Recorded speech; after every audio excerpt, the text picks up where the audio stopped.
Bienvenidos a mi casa. En esta oportunidad les quería comentar un poco sobre algunas cosas que he estado viendo en internet sobre lo que en inglés le llaman snake oil, o no sé si en español se dice aceite de culebra, que es siempre la discusión en qué cosa es hi-fi, high-end, o digamos en qué se diferencia o por qué los precios son tan caros en los equipos de alta gama. Y es todo el mundo va a pensar de una forma diferente. La forma en la que yo pienso va a ser diferente a los demás, pero les quería dar simplemente mi opinión. Y por ejemplo, cuando uno ve los productos nuevos, normalmente están basados en productos antiguos. Y esto es desde los comienzos de, de la producción de equipos de alta fidelidad.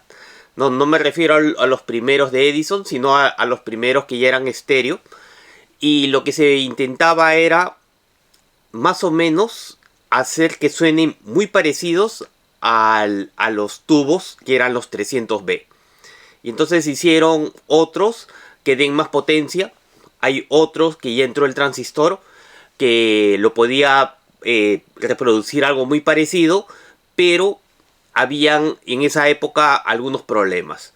Y poco a poco se fue mejorando y hay clase A, clase AB, bueno, hay varias formas de configurar la electrónica para que dé un sonido lo más fiel posible a lo que se intentó grabar. Pero, ¿por qué el sonido y los precios van, digamos, no es un precio de que un aparato de baja calidad que cueste un poco de dinero y algo que reproduce casi lo mismo cueste tanto? ¿Cuál es la diferencia en llegar a eso? En sí no hay un punto de referencia exacto. Cada uno puede hacer, digamos, lo que uno desee. Pero antiguamente era el valor, el costo de los productos, de las piezas que se usaban. Por ejemplo, en el caso de producir un tubo, ¿no? Un 300B.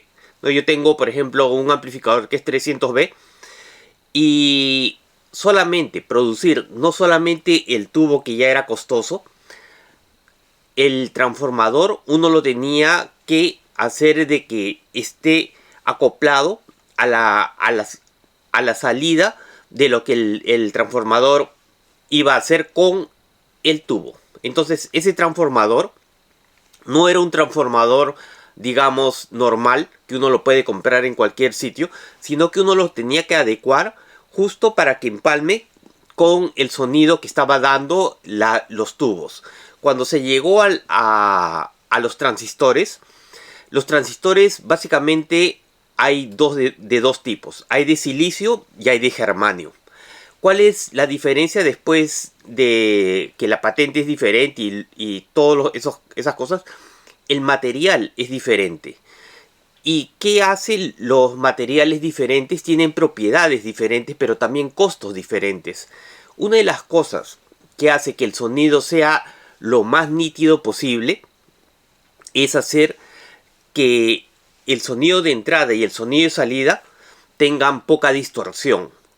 Y la distorsión, ¿por qué se crea? No siempre se crea por lo mismo, pero muchas veces se crea por la incompatibilidad.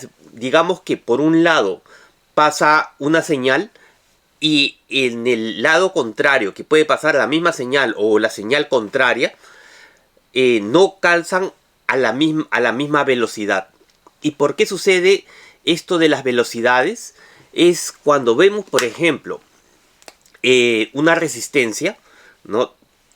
O digamos, en electrónica o en electricidad, en teoría, digamos, 2 más 2 vendría a ser 4. Pero cuando vemos este resultado y lo comparamos, por ejemplo, con productos de electrónica, no siempre el resultado es el mismo, a pesar de que el resultado nos indica que es lo mismo. ¿Y a qué me refiero con este problema?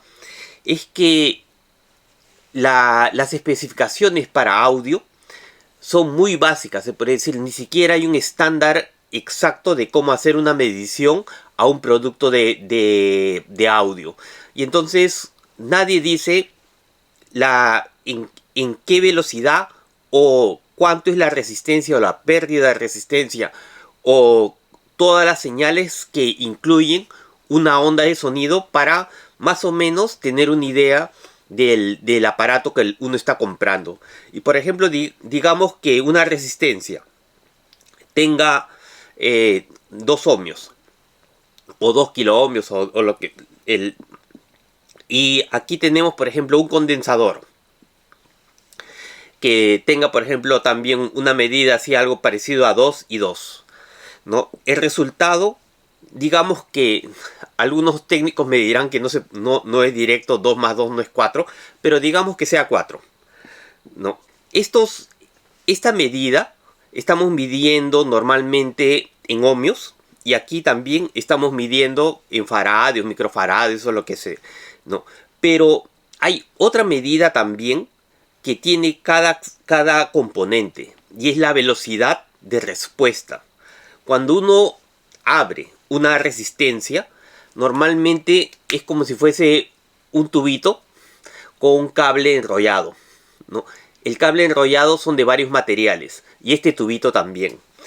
Lo que hace es medir la resistencia, digamos 2, ¿no? Le ponemos una forma de alambre para que dé 2, pero también hay otras medidas que nos dice a qué velocidad va a ser la respuesta de pasar la señal. Lo mismo sucede en los condensadores y más se ve en los condensadores. Cuando un condensador es de un material, produce por ejemplo 2 faradios o un número X, pero también hay otra medida que normalmente en el componente no nos lo dice, no lo indica, que es el material con el que se hizo ese condensador y la velocidad de entrega. Por ejemplo, ¿qué cosa es lo que dicen los condensadores? Es la capacidad de retener y de soltar la entrada que le llega a ese condensador. Digamos que es como que tenemos un balde de agua y lo llenamos hasta tener un número de 2 litros, ¿no? Y entonces llenamos el agua a 2 litros, pero cuánto se demora en vaciar esos 2 litros es otra medida. Pero la capacidad de ese balde es 2 litros. Entonces cuando vemos cómo se hacen los productos, los ingenieros tienen 2 formas de ver, pero normalmente en la ingeniería lo que uno intenta es dar un balance de las cosas. Uno tiene un precio en el que se va a vender el producto y un punto de partida y un punto final donde se intenta hacer las cosas. Si uno desea llegar a enfocarse solamente en la velocidad de entrada y de salida, uno va a tener que poner varios componentes de muchísima calidad que el resultado en especificaciones no va a haber casi ningún cambio, porque las resistencias se miden como resistencias y los condensadores se miden en la capacitancia del condensador, pero no indica cuál es la velocidad de cada componente. O por ejemplo, en un transformador, por ejemplo, puede haber un transformador que sea de 1 a 1. ¿Qué me refiero de 1 a 1? Eso cuando dicen aislamiento galvánico, hay una señal que entra por aquí, ¿no? Digamos un positivo y un negativo, y aquí va a salir la misma señal. No hay diferencia. Y entonces, ¿cuál es la razón de poner un transformador? Es para filtrar algunas frecuencias. Estas frecuencias, dependiendo de las placas que se utilizan aquí y el material que se utiliza en la bobina, va a cambiar. Pero va a cambiar en la pureza de la entrega. Pero no va a cambiar en la entrega de que es 1 a 1. Y es un poco extraño las especificaciones en audio y las especificaciones de los materiales y de los componentes. Y es por eso de que hay tantas formas de, digamos, en YouTube especialmente, que se ve que hay un grupo que dice ¿por qué pagar más por un producto que entrega lo mismo? El sonido puede ser muy parecido, pero en audio no todo es, digamos, un punto donde uno lo escucha, sino que hay picos y hay el rango dinámico. Y entonces, cuando uno tiene una sala que está para escucharla, que está acústicamente tratada o que sea neutral, uno puede escuchar ciertos sonidos o, digamos, la cadencia, la forma en la que entrega el equipo, ser un poco diferente al equipo que no tiene esa técnica para producir ese sonido. Básicamente, un amplificador es como si fuese un transformador de electricidad que ponemos, digamos, 10 voltios y lo levantamos a 100 voltios, ¿no? Si ponemos un transformador que nos da 10 voltios y lo ponemos a 100 voltios, esto lo llamamos transformador. Pero si lo ponemos esto como si fuese un amplificador, sería un amplificador. Lo único que no nos daría el sonido porque no varía, siempre daría la misma frecuencia. Pero si lo hacemos con un potenciómetro que suba y baje, que digamos de 100 voltios, 50 voltios, 20 voltios, y puede subir y bajar, esto en realidad es un amplificador. Pero ¿por qué los transformadores y los amplificadores no son iguales? Es simplemente porque no están hechos para que se comporten como un amplificador de calidad, para que entregue una buena señal. Pero la base es esa. Solamente subir y bajar el volumen o subir y bajar el voltaje es un amplificador. Estos cambios en los materiales crean una parte del sonido que da una diferencia. ¿Es buena o es mala? Eso ya todo depende no solamente del ingeniero que lo produce, sino lo que uno quiere para el sonido. Porque hay amplificadores que están diseñados para producir fuerza y no mucha calidad. Hay otros amplificadores que están hechos para que produzcan la mejor calidad posible para el ingeniero. Pero no siempre esa calidad se demuestra para todas las personas que compren el producto. ¿Y por qué sucede esto? Es porque no solamente la tecnología, sino que las diferencias no son, digamos, muy grandes. No es de que uno compra un producto que cueste, por ejemplo, 10 unidades y uno compra un producto de alta calidad que hace lo mismo, con las mismas especificaciones, y en lugar de costar 10 unidades, este cuesta 1000 unidades. ¿Dónde está la diferencia? Normalmente es en los productos. Muy poco es digamos, el valor de marca que hay. Muchas veces se le dice, ¿no?, que esto lo que están vendiendo es la marca. Porque producir un producto lleva años de investigación y de pruebas. Simplemente, por ejemplo, en cómo hacer una señal que dure, por ejemplo, en un amplificador. Se le ponen condensadores para filtrar la entrada. Pero hay otra forma de hacerlo, que se le pone un transformador de menor costo y que sea, en vez de tener esas placas con el embobinado, se usa lo que últimamente se está usando, lo que le llaman el switching. Es una forma de hacer bajar el voltaje o subir el voltaje, ¿no?, electrónicamente. ¿Y qué es lo que sucede? Es de que produce la entrada y la salida, va a dar el mismo voltaje. Si el transformador convencional eléctrico va a dar una entrada, por ejemplo aquí en Japón, 100 voltios, y lo va a bajar o subir, digamos, a 30 voltios, ¿no?, esto uno lo puede comprar en un formato más pequeño y más barato. ¿Cuál es la diferencia? Es en la vida de ese transformador.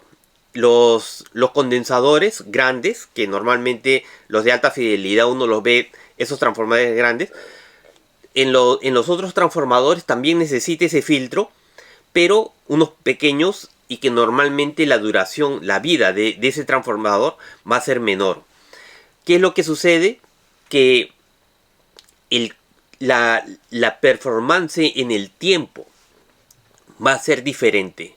Pero el primer día que uno le pone un disco o una música, tal vez no se escuche mucha diferencia.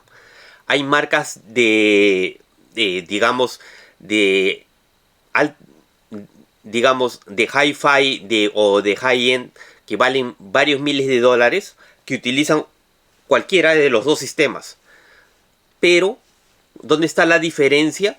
Es de que esos pequeños condensadores y ese pequeño transformador, ya con la tecnología, en vez de abaratar costos, lo que han hecho es incrementar los costos para poder llegar más o menos al mismo sistema tradicional. ¿Y dónde está la diferencia? ¿Por qué uno escoge uno y no el otro? Es porque los dos tienen propiedades diferentes. Y no quiere decir de que uno sea peor que el otro y uno mejor o súper o que tiene que ser de esta forma. No, sino que hay varias formas de verlo y el ingeniero es el que decide cuál es la propiedad que él quiere aprovechar. Y no es solamente una cosa global donde uno dice, bueno, esto es así y esto es así.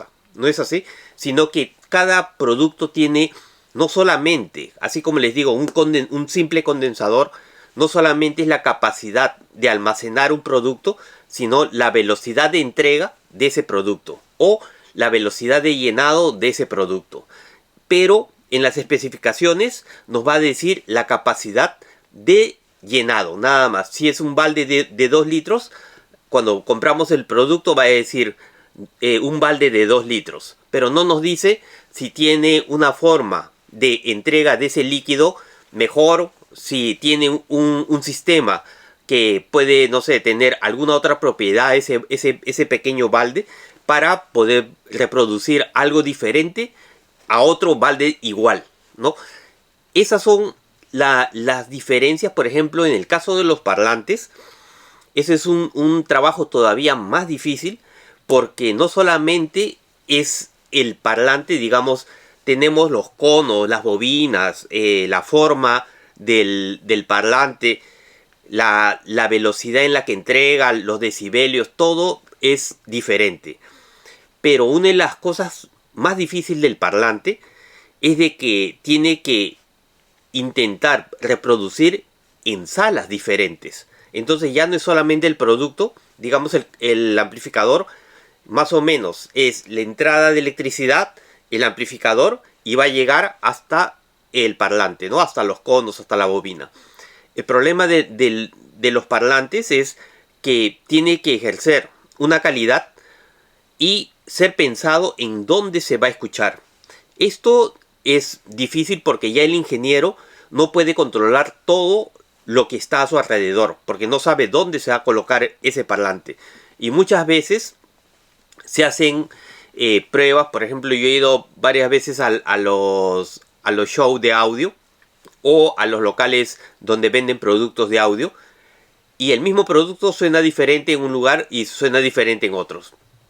Y la gran mayoría de veces, en el caso de un show de audio, no suenan bien porque no están hechos para ser escuchados por, digamos, 20, 30, 40 personas, sino es hecho para ser escuchado solamente por una pareja o unos 4 o 5 personas, y no está hecho para unas salas de, digamos, tan grandes, sino que están hechas para salas más pequeñas.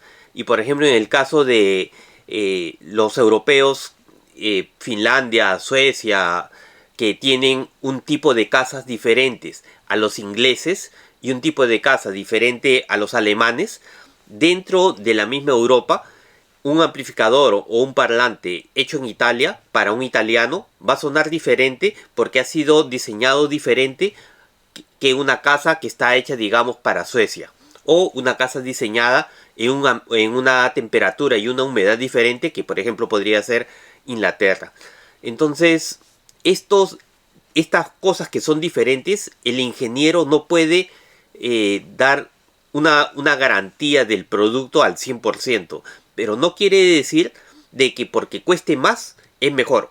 Pero la gran mayoría de veces uno tiene que entender que la ingeniería lo que intenta es siempre mejorar el producto, y a veces digamos el estándar de nosotros no tenemos unos super oídos y no podemos aprovechar o no escuchamos la mejor música. La mejor música me refiero digamos, esos discos que están hechos y grabados especialmente para audiofilia. Por ejemplo, originalmente, hoy día, por ejemplo, estaba escuchando Jeff Beck, y no es un disco para audiófilos, pero es la música que a mí me gusta. Y no quiere decir de que porque no pueda disfrutar de esa música y tenga que escuchar una música especial para la que fue hecha. Tampoco es llegar a ese punto. Por eso uno debería, de antes de comprar el producto, por lo menos escucharlo y ir a varios locales y escuchar el mismo producto. Llevar la música que uno escucha y también pedirle al vendedor que nos dé una opinión sobre el tipo de música que a uno le gusta y el tipo digamos, de cualidades que tiene el producto que uno va a comprar. Porque muchas veces se piensa de que hay parlantes o amplificadores o algún componente que sea especializado en algo, y tiene parte de verdad y gran parte de mentira. Todos están hechos para todo, pero hay ciertas cualidades que tiene cierto tipo de música que se adapta mejor a ciertos equipos, y esas cualidades pueden resaltar en el sonido. Pero no quiere decir que tampoco un amplificador para música clásica no se puede escuchar rock, o el rock no se puede escuchar jazz. No quiere decir eso, pero las calidades de los productos y el ingeniero que intenta reproducir con una idea diferente, eso es lo que tenemos que tener en cuenta. En autos, por ejemplo, los antiguos Porsche del 911 de los años 60, lo único que intentaban era ganar las carreras. Y para eso vendían unos productos, un auto que era casi una réplica del auto de carrera.